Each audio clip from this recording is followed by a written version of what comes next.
जयवंत मसीही जीवन पार्ट 5। और इसको हम कह सकते हैं दुष्ट आत्माएं शक्तिहीन पार्ट 3, या फिर यीशु की विजय हमारी विजय है।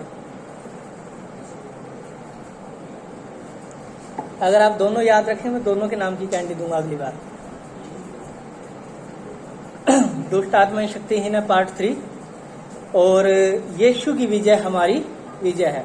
पिछली बार हमने देखा कि यीशु मसीह ने शैतान को हरा दिया है, उसकी इस सेना को हरा दिया है और उनका खुल्लम खुल्ला तमाशा बनाया था। याद है सभी को? वरना देखो पिछली बार वाला रिपीट करना पड़ जाएगा मुझे। है याद? चलिए, शुक्र है।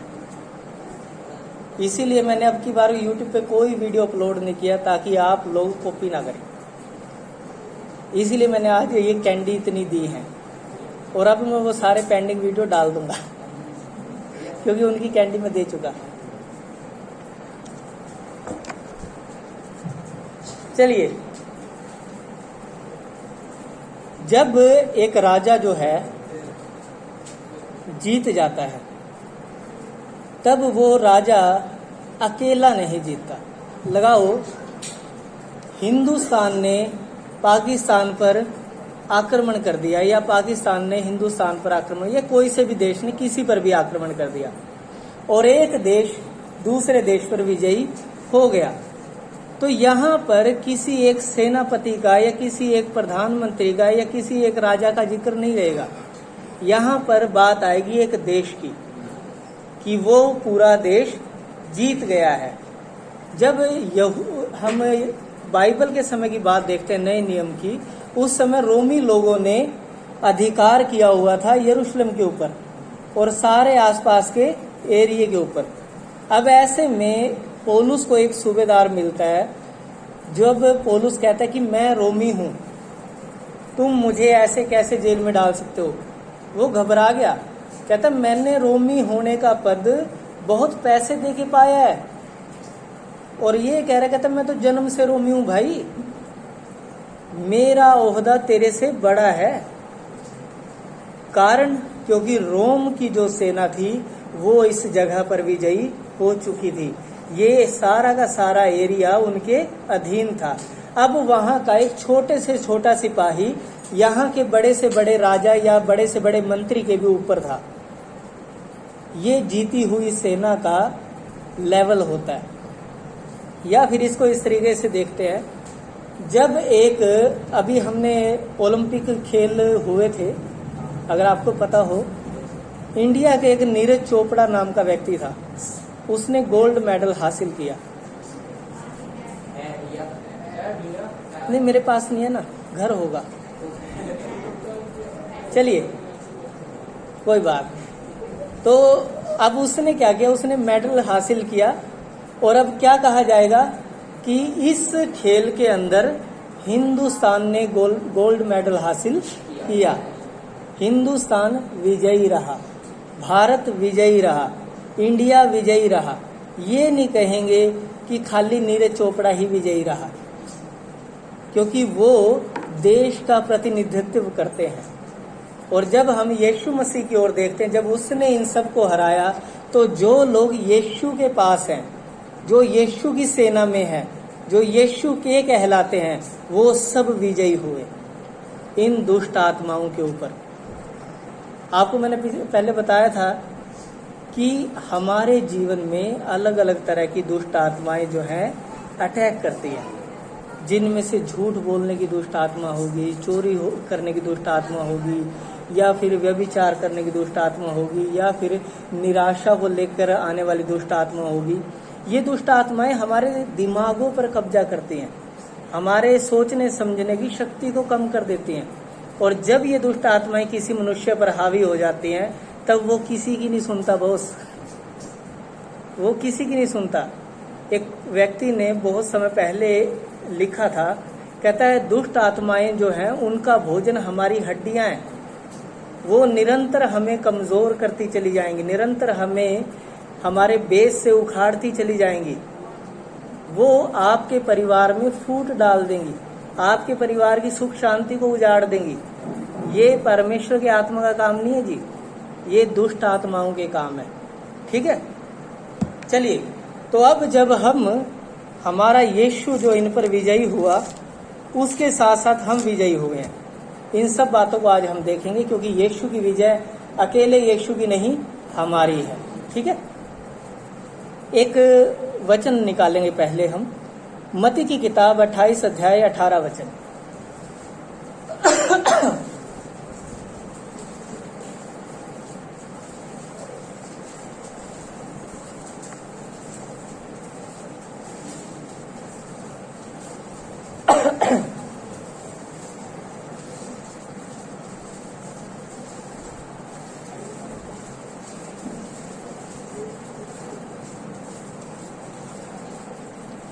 अट्ठाईस अध्याय 18 वचन, मत्ती की किताब। यीशु ने उनके पास आकर कहा, स्वर्ग और पृथ्वी का सारा अधिकार मुझे दिया गया है। जी हाँ, यीशु मसीह ने अपनी जान दी क्रूस के ऊपर और तीसरे दिन मुर्दों में से जी उठे, और अब अपने चेलों के पास आकर कहते हैं कि पृथ्वी और स्वर्ग का सारा अधिकार मुझे दिया गया है।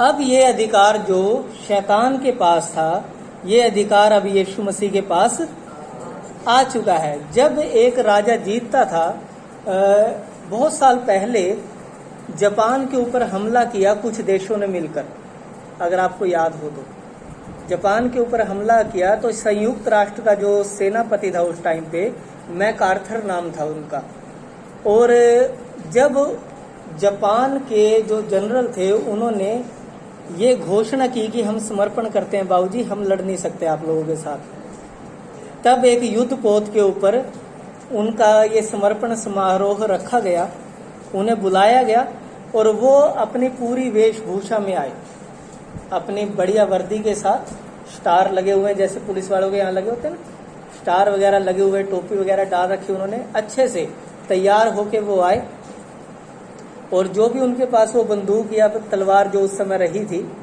वो उन्होंने लाके मैकार्थर के सामने समर्पित कर दी, और उन्होंने उससे वो तलवार ले ली।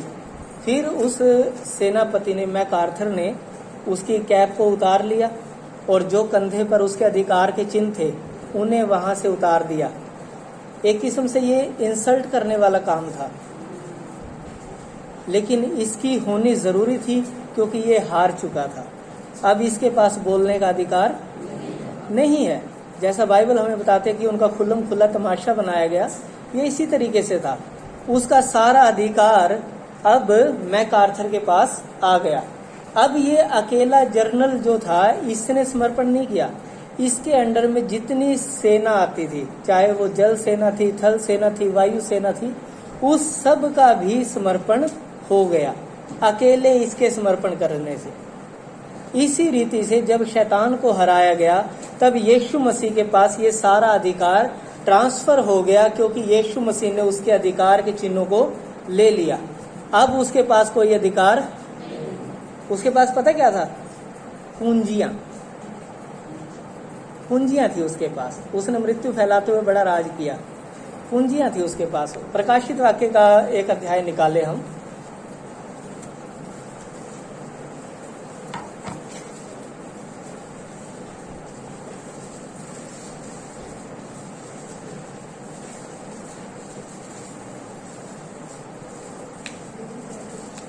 एक अध्याय और इसका 18 वचन।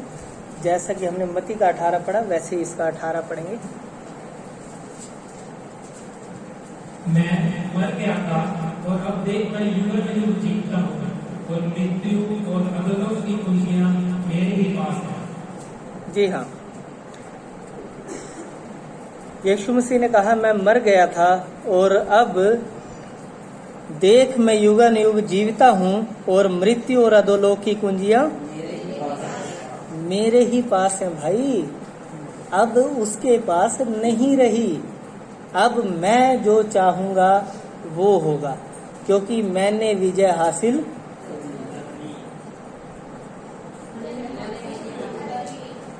यहीं पे है ना सब।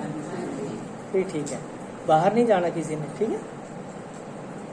तो यीशु मसीह ने उससे सारा अधिकार छीन लिया और फिर अपने चेलों को आकर कहते हैं स्वर्ग और पृथ्वी का सारा अधिकार मुझे दिया गया है, अब चिंता करने की जरूरत नहीं है। यहाँ तक कि ये पूरा संसार जो है, इसके बारे में यीशु मसीह ने एक बार कहा, कहता मैं जानता हूं कि तुम्हें संसार में कलेश होता है, लेकिन ढाढ़स बांधो, मैंने संसार को जीत लिया है। Hallelujah, hallelujah. आपको पता है ज्यादातर मसीही लोग डरते हुए क्यों अपना जीवन गुजारते हैं या समस्याओं में ही क्यों बीत जाते हैं? कारण क्या है? उन्हें नॉलेज नहीं, उन्हें पता नहीं वो संसार में किसकी तरफ से आए हैं, वो संसार में हैं क्यों। जब एक राजा जीतता है ना जी, वो अपने कुछ अच्छे सैनिकों को उस जीते हुए राज्य में छोड़ के जाता है। पता आपको, जो वहां रहकर उस सारे राजकाज को देखेंगे, अब बाकी सारे इनके अधीन होके काम करेंगे। ये व्यवस्था होती थी उस समय की। तो अब जब यीशु मसीह जीत गए, यीशु मसीह ने सब कुछ जीत लिया, अधिकार अपने हाथ में ले लिया, उसके बाद उसने हमें ही तो ठहराया कि अब यहाँ पर तुम्हें राज्य करना है। और सोचिए हम कैसे राज्य कर रहे हैं। कहते हमारे मांगे से तो कोई चाय वाला चाय नहीं देता, हम कह रहे राज्य करेंगे। राज्य करने के लिए ही रखा है आपको। आदम को बनाया गया कि वो पृथ्वी पर अधिकार रखे, नहीं रख सका, इसीलिए उसका अधिकार छीन लिया गया। और अगर आप नहीं रखेंगे तो फिर कौन रखेगा? आप अधिकारी हैं। ये तो वही हो गया कि जो जीता था उसने अपना एक सैनिक रख दिया वहां पर और सबको बोल दिया इसकी माननी है। अब ये जो है ये डील डोल में कमजोर सा है, और जब सामने गया जो जेल में बंद कैदी हैं वो बड़े हट्टे कट्टे हैं, अभी उनको देख देख के डर रहा है, जबकि पता है मेरे एक इशारे से इनका सर कलम हो सकता है, इन्हें जान से मारा जा सकता है, लेकिन उसके बाद भी खड़ा खड़ा कांप रहा है। अबे जुबान खोल ले बहू, और जैसा तू चाहेगा वैसा हो जाएगा। हमें यही तो करना है।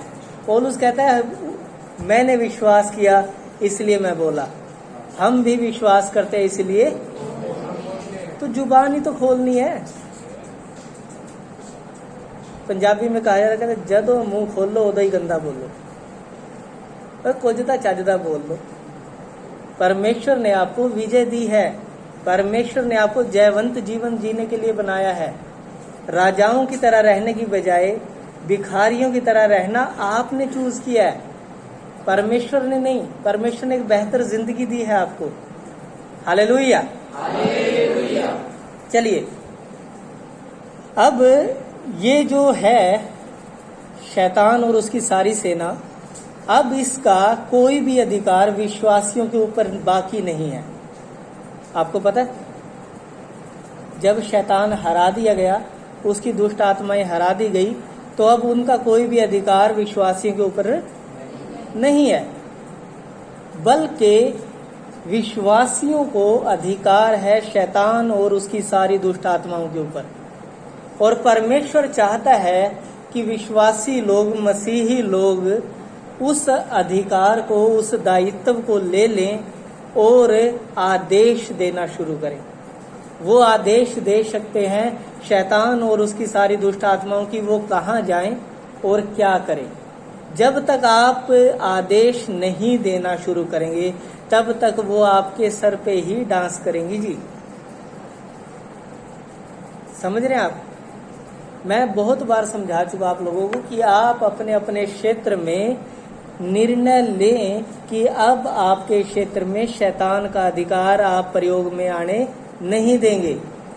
अब आप अपना अधिकार वहां पर प्रयोग करेंगे, तो शैतान क्यों रहेगा आपके घर में? क्यों वो आपके कहने भर से नहीं जाएगा? आपको पता है ना, मैं ज्यादातर आप लोगों के लिए वो वाली प्रार्थना नहीं करता,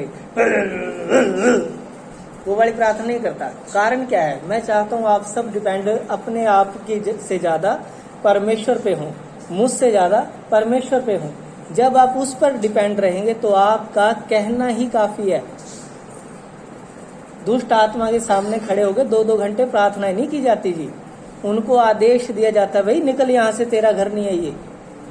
और ऐसा ही यीशु मसीह ने किया। चलिए आगे चलते हैं। अब दुष्ट आत्माओं के ऊपर आपको अधिकार है, और अगर आप अधिकार का प्रयोग नहीं करेंगे तो आप हार जाएंगे। ठीक है, हम एक वचन पढ़ेंगे, याकूब की किताब 4 अध्याय, ये हमने पहले भी पढ़ा था।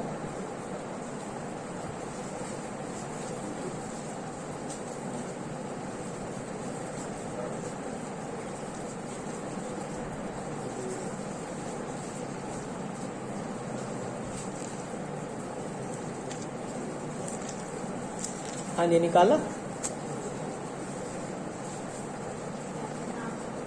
4 अध्याय 7 वचन। और इससे पहले एक बात सुने, जब एक राजा जीतता है, आपको पता है वो उस जीते हुए राज्य में राज्य किसको करने देता है? सही जवाब, अपने लोगों। अपने अंदर झांक लीजिए और देखिए, क्या आप परमेश्वर के हैं? क्या आप उसके लिए आज्ञाकारी हैं? क्योंकि यदि आप उसके आज्ञाकारी हैं तभी तो वो राज्य देगा। तभी तो लिखा है, हे छोटे झुंड मत डर, क्योंकि पिता को ये भाया है कि तुम्हें राज्य दे। ये तभी के लिए तो लिखा है। यदि आप पिता के आज्ञाकारी हैं तो निकम्मी औलाद के नाम कुछ होते हुए देखा है क्या कभी? हमेशा उस औलाद को दिया जाता है जो आज्ञाकारी रहती है। चलिए इस वचन को पढ़ें। इसलिए परमेश्वर के अधीन हो जाओ और शैतान का सामना करो तो वह तुम्हारे पास से भाग निकलेगा। तो ये जो अधीन शब्द है, इसका अर्थ होता है किसी ऊंचे अधिकार के, पदाधिकार के नीचे आ जाना, उसके प्रति आज्ञाकारी रहना। यानी कि आपसे जो बड़ा है ओहदे में, उसके अधीन रहकर काम करना, उसकी आज्ञाकारिता में चलना। जब आप ऐसा करते हैं तो जो आपसे ऊंचे वाले का अधिकार है, वो अधिकार आपके ऊपर आएगा और आप उस अधिकार से फिर काम करना शुरू करेंगे। यानी कि जैसे ही आप परमेश्वर के अधीन हुए, आज्ञाकारिता में चले, परमेश्वर का अधिकार आपके अंदर आएगा। और अब आप शैतान को कहोगे यहाँ से निकल, तो अब उसे पता है कि आप अपनी तरफ से नहीं, परमेश्वर की तरफ से बोल रहे हैं, और उसे जानना, देखिए रिप्लाई चाहिए मुझे, उसे जाना। यीशु मसीह ने एक बार इस चीज को करके दिखाया। जब आप अधीन होकर ये करेंगे तो वो भाग जाएंगे। अब सारी दुष्ट आत्माओं ने आके क्या कहा? कहता तू परमेश्वर का पुत्र है, हम जानती हैं, तू परमेश्वर का प्रियजन है, हम जानती हैं। सबको पता था। और बाइबल कहते हैं यीशु मसीह ने बोलने नहीं देता है, क्योंकि वे उसे पहचानती थी। अब कुछ लोगों ने ऐसा चाहा कि चलो हम ना इसे बिजनेस के तरीके से चलाते हैं। उन्होंने कहा एक दुष्ट आत्मग्रस्त व्यक्ति को जाके, कहता है जिस यीशु के नाम से पौलुस दुष्ट आत्माओं को निकालता है, उसी नाम से निकल। अब दुष्ट आत्मा उसे कहते यीशु को भी मैं जानती हूँ, पौलुस को भी पहचानती हूँ, तू कौन है? आपको पता है ऐसा क्यों हुआ? क्या कारण था? यीशु के नाम से ही तो दुष्ट आत्मा निकाल रहे थे वो सब, और ये भी यीशु के नाम से कह रहा है निकल। लेकिन इसे मारा उसने, कहता मारू चपेट तेरे को खींच के, कहता तू मेरे को निकालेगा। है कौन है तू? नंगा करके भेजा उसको वहां से। पढ़ें जरा बाइबल को। कारण पता क्या था? यीशु मसीह ने अपना अधिकार दिया पौलुस को। पौलुस उस अधिकार से बोलता था और वो निकलती थी। अब इन्होंने ना कभी यीशु को जाना, ना उसके अधिकार को जाना, ना ही उस अधिकार को कभी अपने ऊपर लिया, ना ही कभी आज्ञाकारी हुए, और ये कह रहे यीशु के नाम से निकल। मार खाएंगे ये लोग, बनता है। तो जब आप यीशु के अधीन या परमेश्वर के अधीन होते हैं तो उसका अधिकार आपके अंदर आता है और आप उस अधिकार से जो चाहे कर सकते हैं। हालेलुया। इतना समझ में आया सबको? ये जयवंत जीवन जीने की कुंजी है जी। अगर आज आप इसे सुन के ऐसे ही व्यर्थ गवा गए ना, तो ये समझ लेना कि ये शैतान की सबसे बड़ी चाल होगी जिसमें आप फंस गए। क्योंकि आज वो चीज आपको बता रहा हूं जिससे आप अपने घर के अंदर, अपने क्षेत्र के अंदर राजाओं की तरह जीवन जी सकते हैं, गुलामों की तरह नहीं। अगर आज भी आपको रो पीट के जिंदगी गुजारनी है तो इसको जाते जाते भूल जाना, और भूलना भी क्या, वो आप ही भुला देगा। अगर आप इसे समझ गए और सीख लिया और इसे आप व्यवहार में ले आए, अगले हफ्ते जब आप आओगे हर एक के चेहरे पर मुस्कान होगी, गारंटी है इस चीज की। और अगर ना हो तो मेरा नाम बदल देना, यकीन मानना, अगर आप विश्वास के साथ इस चीज को लेकर गए तो।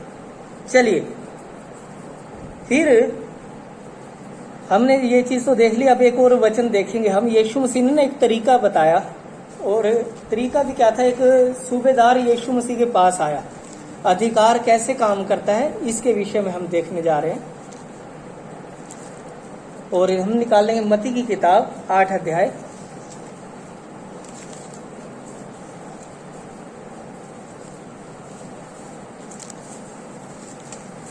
अधिकार काम कैसे करता है।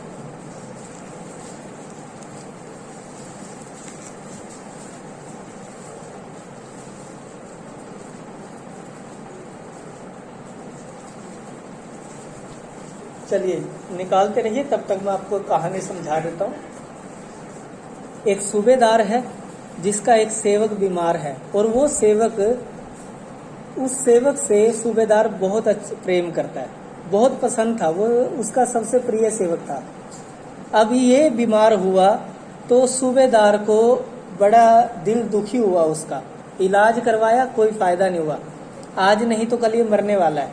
अब इसे कहीं से पता लगा कि यीशु मसीह चंगा कर सकता है, और इसने कुछ लोग भेजे कि यीशु मसीह को जाकर कहो कि मेरे सेवक को आकर चंगा कर दे।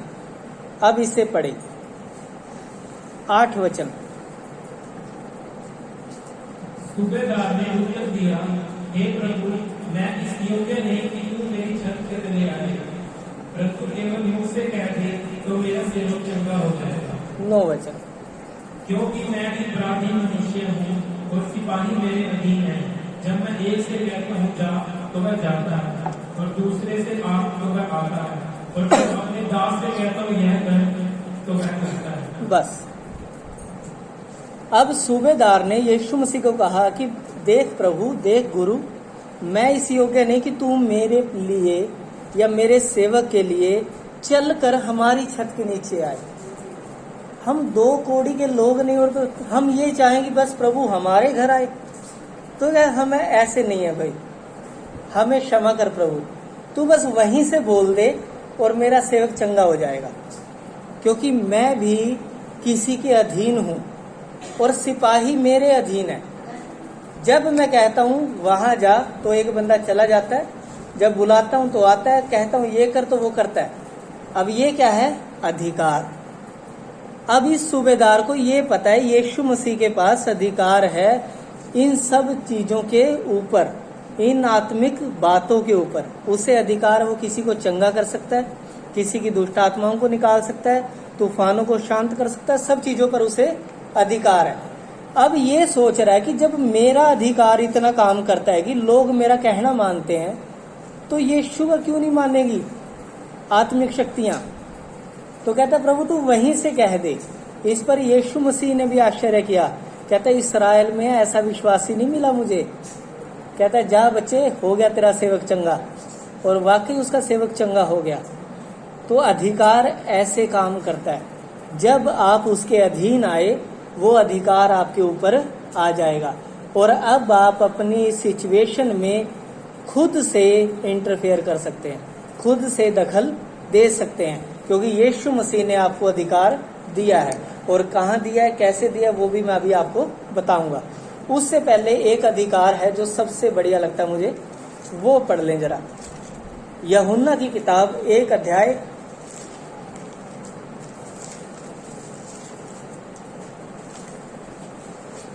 12 वचन।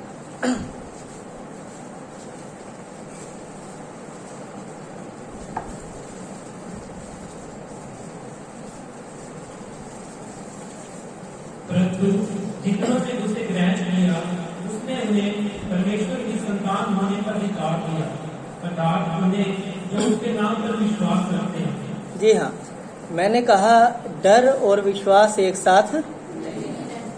जितनों ने उसके नाम पर विश्वास रखा, यीशु मसीह ने उससे परमेश्वर की संतान होने का अधिकार दिया, अर्थात अपना संगी वारिस बना लिया।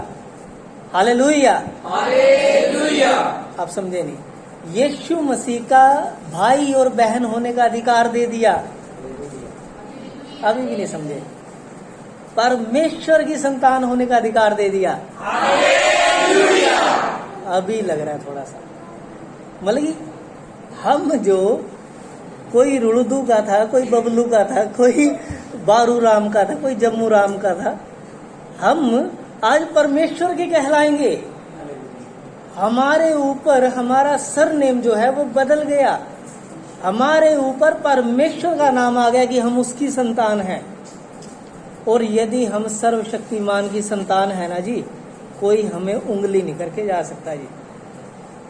बाइबल कहता है मेरे सेवकों को मत छुओ, वो मेरी आंख की पुतली है। कोई कैसे आपको छेड़ के चला जाएगा? दुष्ट आत्माओं की क्या औकात रही कि वो आपको नुकसान पहुंचा जाए, यदि आप परमेश्वर की आज्ञाकारिता में। जहां आज्ञाकारिता तोड़ी वहीं पर शत्रु आ जाएगा। ये मैंने आपको पिछले हफ्ते बताया था। 3 तरीके से वो एंटर करता है, याद है आपको? कौन कौन से थे? पहले आपके जीवन में लाएगा कुछ होता तो है नहीं प्रार्थना से। इतनी बार तो प्रार्थना कर ली, छोड़ चल डॉक्टर का दिखावेंगे। पहले लेके आएगा अविश्वास और फिर लेके आएगा अनाज्ञाकारिता। अनाज्ञाकारिता को आप अच्छे से समझ सकते हैं, ठीक है, उसको एक्सप्लेन नहीं करेंगे। फिर आएगा धोखा। धोखा जो है ये हर दिन का निर्णय हो जाता है उस व्यक्ति का जिसके अंदर अनाज्ञाकारिता आ जाए। वो अपने परिवार को धोखा देगा, वो अपने रिश्तेदारों को धोखा देगा, वो अपने परमेश्वर को धोखा देगा और अंत में शैतान उसे धोखा देगा और उसे नरक में ले जाके, ये उसकी चाल है। वो आपको ऐसा लगाए रखेगा कि आप धर्मी हैं, लेकिन नीचे नीचे आपकी जड़ काटेगा वो और एक दिन उठा के आपको नरक में डाल देगा। चलिए, इसके बाद आप इस चीज को अगर समझ गए, सब इधर ध्यान दें, बस थोड़ी देर और है और मैं समाप्त कर दूंगा। यकीन मानना मैं आपको तंग नहीं करने वाला, क्योंकि चलिए, हालेलुया, वाकई मैं तंग नहीं करूंगा आपको, क्योंकि मेरा मानना यह है कि यदि आप प्रभुत्व जो यीशु मसीह का है और मसीहियों का जो अधिकार है उसे समझ गए, आपको जयवंत जीवन जीने से कोई रोक नहीं सकता। आप विजेता की तरह चलेंगे हमेशा। जानते हैं ना एटीट्यूड कैसा होता है जब कोई जीत के आता है? सब पानी कम है, हटाओ, हमारे अंदर दम है, फिर वो वाला एटीट्यूड चलेगा। एक कहानी है, मैं आपको बताऊंगा उससे, पुराने नियम से। पुराना नियम जो है नए नियम की छाया है और असल जो है वो नए नियम में जाके पूरी होती है। अब हम पुराने नियम से आज यीशु मसीह को निकालेंगे कि कहां पर है, ठीक है? पहला शमूएल 17 अध्याय, और आज देखो फिर क्या सीखने को मिलता है।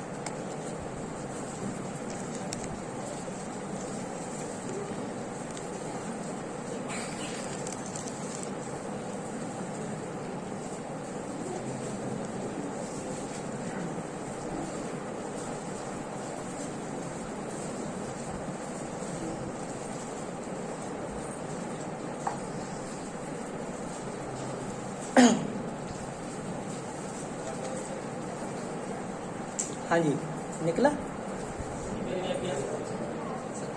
ठीक है, अब हेडिंग पढ़ ले बस इसकी।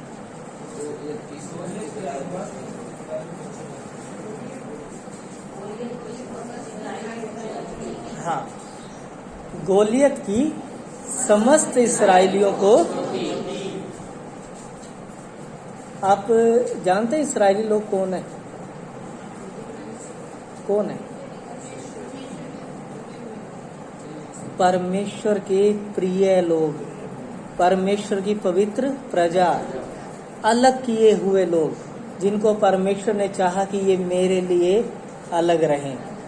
वो लोग जो परमेश्वर के कहलाते थे, उन इस्राएली लोगों को एक गोलियत नाम का राक्षस आके चुनौती देता है। कहता तुम में से जो भी अपने आप को वीर समझता हो मेरे पास आए, मैं उसके साथ लड़ूंगा और वो मेरे साथ। हम में से जो जीता दूसरी सेनाएं उसके अधीन। अगर कहता मैं जीता, तुम और तुम्हारे देवता मेरे अधीन आना। और यदि हम जीते या मैं जीता, नहीं, अगर तुम्हारा कोई बंदा जीता तो मैं, हमारी सेना और हमारे देवता तुम्हारे अधीन हो जाएंगे। पढ़ा आपने इसको? ठीक है, दोबारा पढ़ लेते हैं इसको। ठीक है, हम पढ़ेंगे 8 और 9 वचन।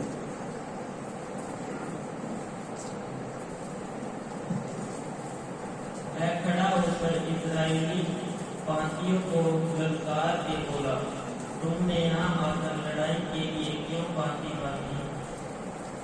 क्या मैं फिलिस्ती नहीं हूँ और तुम शाऊल के अधीन नहीं हो?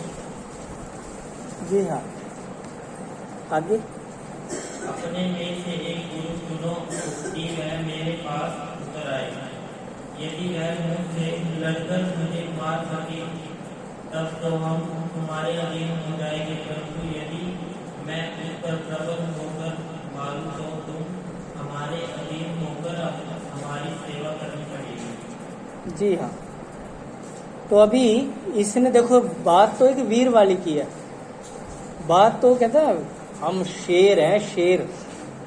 मतलब कि आप ना किसी बंदे को वैसे कह दो भाई तू जानवर है, वो आपका गला घोट देगा। लेकिन आप उसे कहो तू शेर है, वो खुश हो जाएगा। मेंटेलिटी पता नहीं क्या है लोगों की। हालांकि है तो वो भी जानवर। चलिए खैर, ये हंसने के लिए था सिर्फ। तो गोलियत आया, उसने समस्त इसराइलियों को चुनौती दी। कहता कोई एक पुरुष को चुन लो जो मुझसे लड़े, और ये तरीका है, अगर मैं जीता तो तुम सारे हमारे अधीन, अगर वो जीता तो हम सारे तुम्हारे अधीन। ठीक है। अब यहाँ पर इस्राएली लोगों ने कितनी हिम्मत के साथ काम लिया वो देख लीजिए 11 वचन में।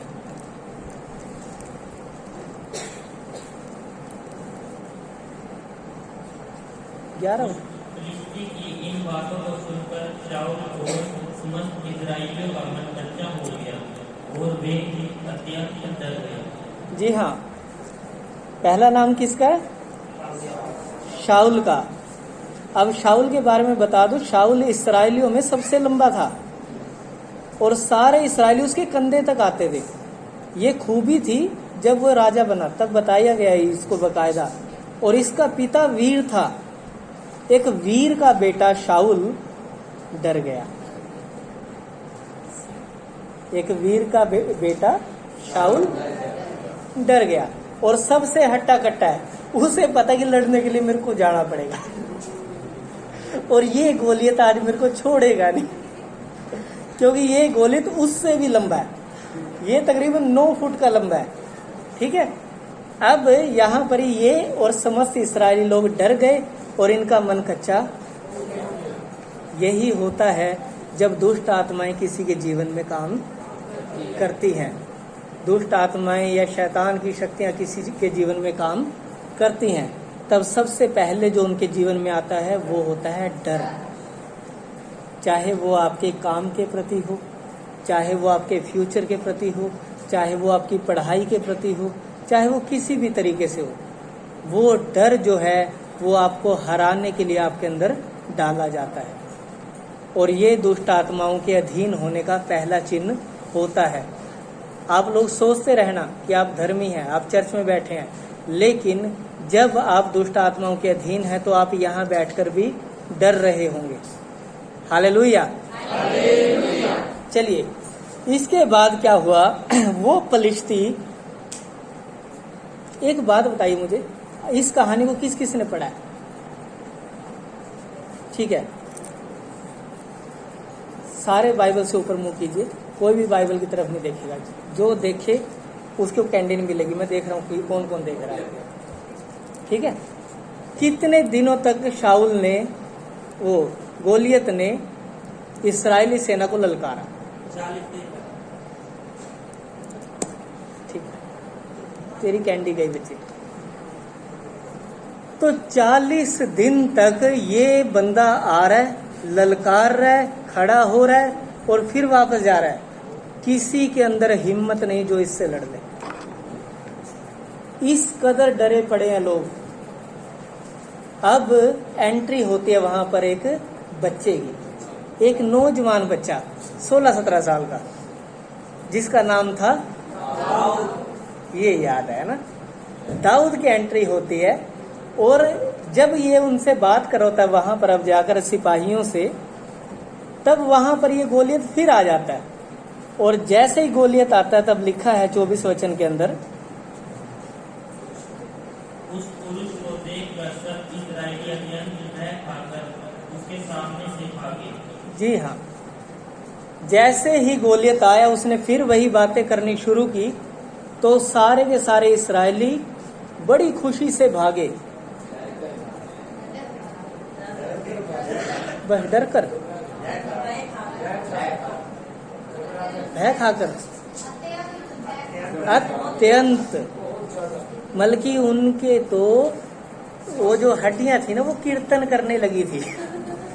तो खड़े खड़े नहीं कहा, वो वाला सिचुएशन हो गया। ज़ॉम्बीज बन गए थे वो सारे के सारे। सबको भागना पड़ा वहां से, सब भाग गए डर के। जब आप डरते हैं तो उसका दूसरा चरण होता है, आप मैदान छोड़कर भागते हैं। आप लड़ नहीं सकते, आप अपनी समस्याओं से मुंह छिपाना शुरू कर देते हैं, जबकि आपको उसके खिलाफ खड़ा होना चाहिए था। और यही आपकी हार का कारण बनता है जी। लेकिन खैर, यहाँ पर एक पॉजिटिविटी है। यहाँ पर दाऊद है, हम सब का बढ़िया प्यारा। प्यारा पता क्यों कह रहा हूँ? उसके नाम का अर्थ यही है। इंग्लिश में कहते हैं बिलव, प्रिय, या फिर हिंदी में उसे जानम भी कहा जाता है। मैं इसे कहना नहीं चाह रहा था, लेकिन हिंदी में जब मैंने उसे ट्रांसलेट किया ना, तो वो यही बता रहा था। हाँ, तो अभी इसका भी भेद मुझे आज ही समझ में आया। अभी ये जानम क्यों लिखा गया। मसीह हमारा क्या कहलाता है? दुल्हा, उसी को तो कहेंगे ना हम जानम। तो अब हमारे पास एक कैरेक्टर है दाऊद, जो दर्शाता है मसीह को। और हमारे पास दूसरा कैरेक्टर है इस्राएली लोग, जो दर्शाते हैं कलीसिया को। तीसरा कैरेक्टर है गोलियत, जो दर्शाता है शैतान को। और चौथा कैरेक्टर है फिलिस्ती सेना, जो दर्शाती है दुष्ट आत्माओं की पूरी सेना को। अभी कहानी समझ में आ गई या आगे बता दूं? बस यहीं तक खत्म करें? ठीक है, तो यहां पर क्या हुआ, दाऊद आया और दाऊद ने एक बात कही, वह खतना रहित फिलिस्ती क्या है कि जीवित परमेश्वर की सेना को ललकारे। ये लोग थे जो इतने थे, ये डर कर भाग गए। और ये बच्चा आकर कह रहा है, ये छोटा आकर कह रहा है, ये बेटा आकर कह रहा है, यिशै का बेटा, ये बेटा जो पिता का बेटा था, ये बेटा आकर कह रहा है, कहता है इसकी क्या औकात, जीवित परमेश्वर की सेना को ललकारेगा। ये सारे उसके मुंह की तरफ देखे, ये क्या है। पंजाबी में मैं एक डायलॉग बोलता था, मैं पिछले दिनों में याद भी कर रहा था उसको। कहता तेरी टंगा भी दो ही नहीं, बावा भी दो ही नहीं, वो तेरा एक मुंह भी कोई ये सज्जना, तू जिਉਂਦਾ है या मर गया है। अब यहाँ पर एक बच्चा जो है वो बात कर रहा है। सोचिए, हर एक को हंसी आई होगी। हर एक हंसा होगा कि कैसे हम जो इतने हट्टे कट्टे योद्धा हैं, हम डर कर भाग रहे हैं और एक बच्चा कह रहा है ये क्या है। फिर उन्होंने पता क्या सोचा, इसकी कच्ची दाई है, बालक है, इनको क्या पता, छोड़ो बरा, जा बेटा जा खेल ले। हुआ नहीं होगा ऐसा ही। लेकिन वहां पर एक पॉजिटिव बात हुई, उसकी बात शाऊल के कानों में पहुंची और शाऊल ने उसे समझाया कि बेटा तेरी उम्र लड़ने की नहीं है, वो योद्धा है और तू लड़का है, तू छोटा सा है, तू लड़ नहीं पाएगा। आपको पता है जब समस्या सामने खड़ी होती है, चाहे वो गोलियत जितनी क्यों ना हो, हमारी जीत का श्रेय किसे जाता है? किसे जाता है? सबसे पहले हमारे परमेश्वर को, दूसरा हमारी पॉजिटिविटी को। अगर हम पॉजिटिव नहीं हैं अपनी समस्याओं से लड़ने के लिए, आप जीत नहीं सकते। जितना मर्जी प्रार्थना कीजिए, जितना मर्जी बाइबल पढ़िए, उपवास रखिए, जो मर्जी कर लीजिए, आप लड़ नहीं सकते। और यहाँ पर क्या हुआ, जब शाऊल ने उसे कहा, समझाया, तब दाऊद ने अपनी पॉजिटिव बातों को याद किया। कहता है शाऊल जी, जब कोई आता था ना भालू या शेर और मेरे बच्चे, बकरी के बच्चों को, भेड़ों के बच्चों को उठा कर ले जाता था, कहता मैं उनका जबाड़ा पाड़ देता था। मेरा परमेश्वर कहता है जो ये भालू और शेर से मेरी रक्षा करता था ना, वो इस गोलियत से भी मुझे बचा लेगा, कोई समस्या नहीं है, मैं लड़ूंगा उससे। आपको पता है बिना किसी तलवार के, बिना किसी हथियार के, एक गुलेल और पत्थर लेके चल पड़ा वो। सबसे अलग है ये, एटीट्यूड ही अलग है। और जाके पता क्या कहता है, कहता तू तो इतना सांग लिए हुए आ रहा है, चाहिए नहीं। कहता भाई क्यों नहीं चाहिए? कहता क्योंकि मैं बाप के नाम से आ रहा हूं, और ये जो बाप है ना, ये सबका बाप है, और इसके नाम से आज मैं आया हूं। और यीशु मसीह ने इसे कहा नए नियम में, कहता मैं पिता के नाम से आया हूं और मैं वो बातें कहता हूं जो पिता ने मुझे आज्ञा दी है। अब ये बाप के नाम से आके सारे काम कर रहा है। अब यहाँ पर दाऊद ने जब युद्ध आरंभ किया, तो जितना लोग सोच रहे थे कि हाँ भाई इतनी देर चलेगा, इतना लंबा युद्ध होगा, वो होगा, ऐसा कुछ भी नहीं हुआ। शुरू होने से पहले ही खत्म हो गया। एक पत्थर मारा दाऊद ने, बंदा गया, मर गया। लिखा है, ये देखो लिखा है, यों दाऊद ने फिलिस्ती पर गोफन और एक ही पत्थर के द्वारा प्रबल होकर उसे मार डाला। एक ही पत्थर के द्वारा उसे मार डाला। सर तो उसका बाद में काटा जी उसने, दिखाने के लिए शाऊल को कि उसका सर काट के लाया हूं मैं, उसी की तलवार से। अब एक काम हुआ वहां पर, उसे भी देख लीजिए, फिर आपको समझ आएगा अच्छे से। यह देखकर कि हमारा वीर मर गया है, फिलिस्ती भाग गए। जितने भी सेना थी उनकी गोलियत वाली, वो सारे के सारे। अब इस्राएली लोगों ने इतने में छोड़ा नहीं उनको। इस पर इस्राएली और यहूदी पुरुष ललकार उठे और गत और एक्रोन के फाटकों तक फिलिस्तियों का पीछा करते गए, और घायल फिलिस्ती शारेम के मार्ग में और गत और एक्रोन तक गिरते गए। यानी कि वो सब के सब मरते चले गए। अब दाऊद का काम था गोलियत को हराना, इस्राएलियों का काम था फिलिस्तियों का हराना। ठीक है, मसीह का काम था शैतान को हराना। उसकी सेना को भी एक किस्म से पराजित कर दिया गया जब गोलियत हार गया। अब ऐसे में दुष्ट आत्माएं भाग खड़ी हुई। अब मसीही लोगों का रिएक्शन देखने की वो करते क्या। इतने में संतुष्ट हो जाओगे कि वो भाग गई, या फिर उनका पीछा करके उन्हें मार डालोगे? क्योंकि जब तक आप ऐसा नहीं करेंगे कि योद्धा वाला एटीट्यूड नहीं लेकर आएंगे, तब तक आप विजय में सहभागी नहीं हो सकते। यही एक तरीका है जयवंत जीवन जीने का। आपका मसीह जीत चुका है और अब उसका अधिकार आपके पास है। उसका उपयोग कीजिए और जयवंत मसीही जीवन को जीना शुरू कीजिए। चलिए एक और बात करते हैं। आप एक वचन है याकूब की किताब में 2 अध्याय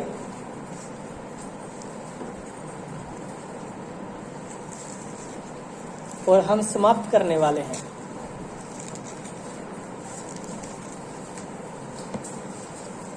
उन्नीस वचन।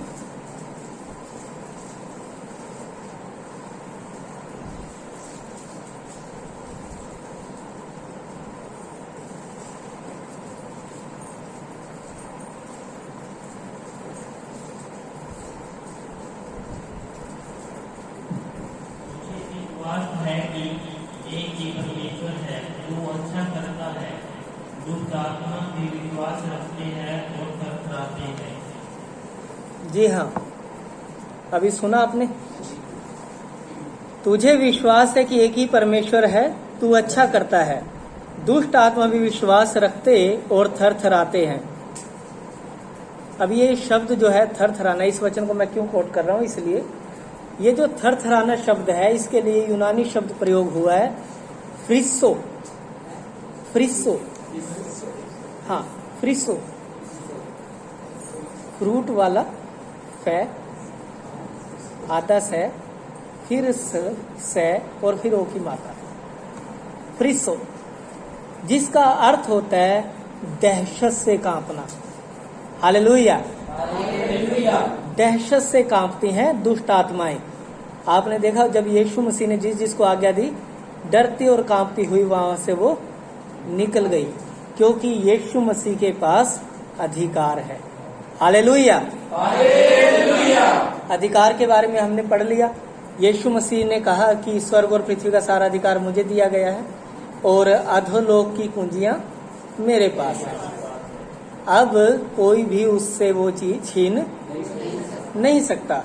और पतरस को यीशु मसीह ने कहा, कहता है तू पतरस है और इस पत्थर पर मैं अपनी कलीसिया बनाऊंगा और अधोलोक के फाटक उस पर प्रबल नहीं होंगे। कारण क्या है, उसकी कुंजी जो है वो यीशु मसीह के, वो कलीसिया की तरफ अधोलोक को अपना मुंह खोलने नहीं देगा। हालेलुया। तो हम बचाए गए। चलिए एक वचन और पढ़ेंगे, एक नहीं हम 2-3 वचन पढ़ेंगे फटाफट, और आज का विषय आपको क्लियर हो जाएगा। ठीक है। मैंने कहा था यीशु की विजय सिर्फ यीशु की नहीं है, हमारी भी है। ठीक है। और ये क्यों कहा था इसको देख लीजिए। लूका की किताब 10 अध्याय, फटाफट बस वचन पढ़ेंगे हम।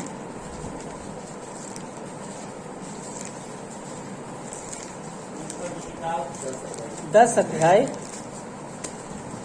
और इसका 17 से 19 वचन। वे 70 आनंद करते हुए लौटे और कहने लगे, हे प्रभु, तेरे नाम से दुष्ट आत्मा भी हमारे वश में है। 19 तक राजे। उसने उनसे कहा, मैं शैतान को बिजली के समान स्वर्ग से गिरा हुआ देख रहा था। देखो मैंने तुम्हें सांपों और बिच्छुओं को रोकने का और शत्रु को सारी सामर्थ पर अधिकार दिया है। जी हाँ। और किसी वस्तु से तुम्हें कुछ हानि न हो। देखो मैंने तुम्हें सांपों और बिच्छुओं को रोंदने का और शत्रु की सारी सामर्थ पर अधिकार दिया है, और किसी वस्तु से तुम्हें कुछ हानि नहीं। अब इसका अर्थ क्या हुआ कि आपको शत्रु हरा, क्योंकि आपको उसके ऊपर अधिकार मिला है। और इसको और अच्छे तरीके से क्लियर कर देता है मरकुस भाई। मरकुस भाई ने लिखा 16 अध्याय के अंदर,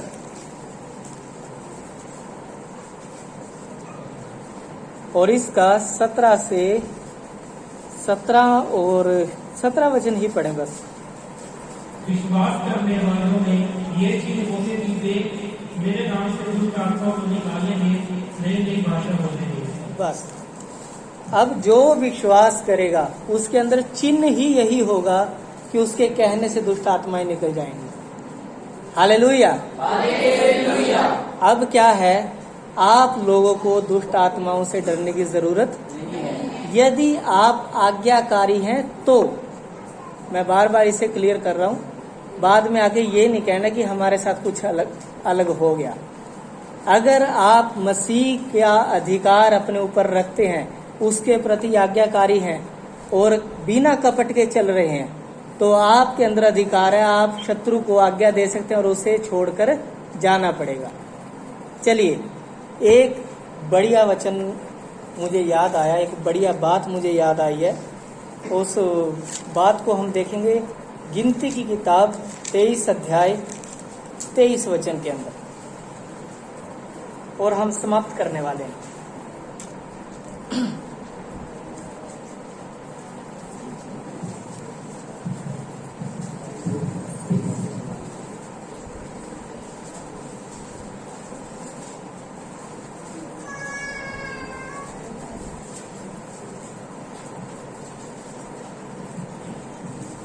पेज नंबर 195 शुरुआत में। हाँ जी, निकल गया?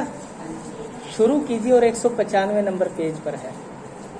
नीचे कोई मनुष्य याकूब पर नहीं चल सकता और इजराइल पर भावी कहना कोई अर्थ नहीं रखता, परंतु याकूब और इजराइल के विषय में अब यह कहा जाएगा, ईश्वर ने क्या निश्चित काम किया। हालेलुया। मतलब कि इस वचन को इसी तरीके से पढ़ के बढ़िया लग रहा है।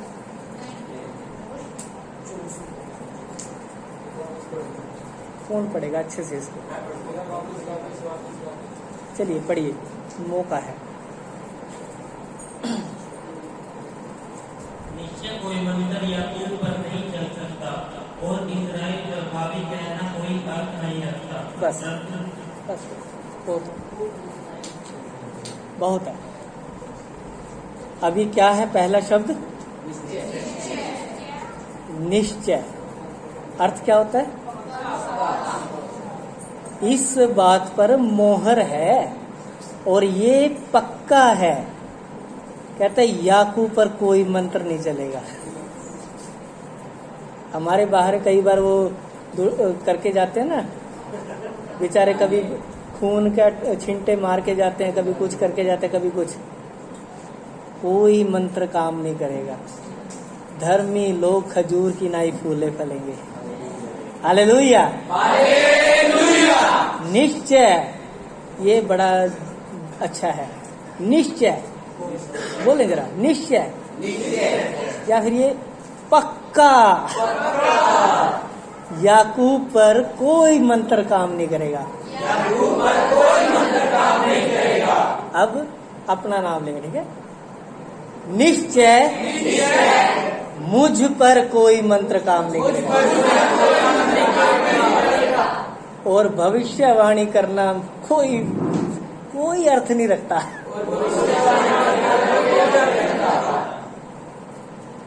तेरा फ्यूचर बहुत खराब है बेटा। अबे हटा, तुझे नहीं पता मैं किसका हूँ। मेरे साथ हुआ था ऐसा। मुझे ना बचपन में से ही मांगलिक दोष है नहीं, सॉरी, कहा जाता था। मैंने कभी उस चीज को अपने अंदर देखा ही नहीं। मांगलिक दोष होता है कि जब कोई बंदा शादी करता है तो उसकी पत्नी या उसका पति 1 साल के अंदर अंदर मर जाता है, ऐसा कहा गया। तो मेरी माता जी एक ज्योतिषी हैं अपने यहाँ के फेमस, उनके पास चले गए कुंडली लेके मेरी। कहते जी देखो बाबूजी कुंडली को।